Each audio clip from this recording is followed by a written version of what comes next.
Bonjour, à l'occasion de notre 4 Week Challenge, on te propose un nouveau format de podcast sur le thème du sport et de l'alimentation. Sur ce, c'est parti pour votre podcast. Bonjour à tous et à toutes, c'est Lamia, j'ai 22 ans et je suis coach sportif à Keep Cool. Je profite de la sortie du 4 Week Challenge pour vous présenter un format de podcast sur la reprise du sport. C'est un sujet qui nous concerne tous et toutes. Avec la situation actuelle, beaucoup d'entre vous ont perdu la motivation et arrêté le sport. Je sais que la reprise n'est pas facile et c'est pour ça que je suis là aujourd'hui. Alors, la première chose à faire avant de reprendre toute activité physique est de faire un bilan. Allez voir votre médecin traitant. Si vous êtes diabétique, cardiaque, vous avez une maladie à longue affectation, n'hésitez pas à vous faire accompagner par un coach sportif spécialisé. Sinon, une fois que vous avez le feu vert de votre médecin, on passe à la prochaine étape. Fixation des objectifs. Vous allez vous dire, ok, moi je reprends le sport parce que je veux perdre du poids, prendre de la masse musculaire, préparer un concours ou tout simplement rester en forme, rester en bonne santé. On va prendre l'exemple de perdre du poids. On va travailler du renforcement musculaire, certes, mais on va plus se concentrer sur tout ce qui est cardio, ce qui veut dire course, marche rapide, vélo, randonnée. D'accord ? Pour la prise de masse, on va travailler principalement du renforcement musculaire. Pour une préparation d'un concours, il y a sûrement des épreuves à passer. Donc si on a le temps, on va faire de la préparation physique générale et après on se concentre sur les épreuves qu'on va passer. Si on n'a pas le temps, on se focalise que sur les épreuves. Pour rester en bonne santé, là vous avez le choix. Faites ce qui vous fait vraiment plaisir. Sortez marcher, faites du sport très tôt le matin. Je veux vous parler de 2 éléments les plus importants quand vous faites du sport. L'échauffement et l'hydratation. Faites très attention à l'échauffement. Prenez tout le temps qu'il vous faut. Si jamais on ne s'échauffe pas bien, vous risquez de vous blesser. Risque de blessure, vous allez arrêter. Si vous arrêtez, vous perdez de la motivation. Le deuxième élément qui est très important aussi, c'est l'hydratation. Ça vous permet d'éviter les crampes musculaires, mais également remplacer la perte hydrique et sudorale pendant votre entraînement.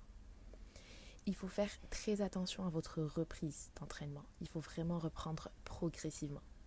Comme j'ai dit, par rapport à votre objectif de perte de poids, vous allez sûrement courir, faire du vélo, marcher. Mais une fois que vous sentez que vous êtes capable de faire plus, de travailler avec une plus haute intensité, là, on va aller faire du HIIT.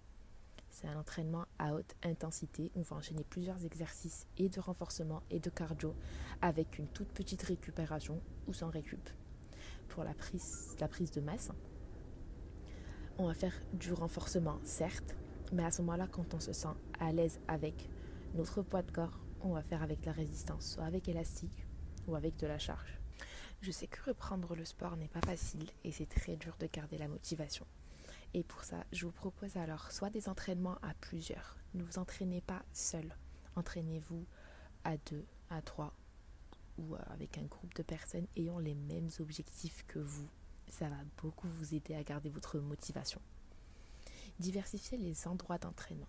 Ne vous entraînez pas toujours chez vous. Ne vous entraînez pas toujours dehors. Essayez des fois de le faire chez vous, au parc, à la plage. Essayez de diversifier les endroits d'entraînement. Faites des exercices que vous aimez bien, pas des exercices imposés. Si vous voulez par exemple travailler vos fessiers, ne faites pas forcément du hip thrust. Faites des sidekicks, des kickbacks, des exercices qui vous font plaisir. Mais surtout, ne vous gênez surtout pas, que vous soyez chez vous ou dehors, mettez de la musique et faites-vous plaisir en vous entraînant. C'est très important. Et pour finir, je vous parle de l'alimentation et la récupération. Il faut savoir que ça représente 80% du résultat et ça aide pour optimiser vos performances et réaliser vos objectifs. Pensez à dormir tôt, profitez du sommeil, dormez entre 7 et 9 heures, c'est l'idéal. Pour l'alimentation, il faut avoir ses apports en glucides, protéines et lipides. Ce n'est pas parce que vous avez comme objectif perte de poids que vous allez vous priver des glucides. Ça, c'est une fausse idée. Les glucides, c'est la base de l'alimentation. Ils vous fournissent de l'énergie tout au long de vos entraînements. Vous avez un exemple, c'est du riz, des pâtes, du pain complet, des céréales complètes. Quand je dis glucides, c'est pas le sucre, c'est pas des gâteaux, c'est pas des cookies, c'est les bonnes glucides. Les protéines, c'est très important. Ça favorise la stabilité de l'énergie et ça contribue à l'entretien des tissus et des fibres musculaires. Comme exemple, le blanc de poulet, des œufs, la viande hachée. 5%, pas 20%, ou plus. Quand je vous parle de protéines, n'allez pas prendre du cordon bleu. Et enfin, les lipides. Les lipides, c'est une source très importante d'énergie. Par contre, il faut en consommer avec modération. La digestion, elle est un peu plus lente. Comme source de lipides, je vous conseille des noix, l'huile d'olive ou du beurre de cacahuète sans sucre ajouté. Sur ce, j'espère que vous aurez appris des choses. On se retrouve prochainement pour un prochain podcast et à très bientôt. Merci de nous avoir écoutés. Je vous invite alors à nous rejoindre sur trainingkeepcool.fr pour retrouver toutes les infos sur le 4 Weeks Challenge.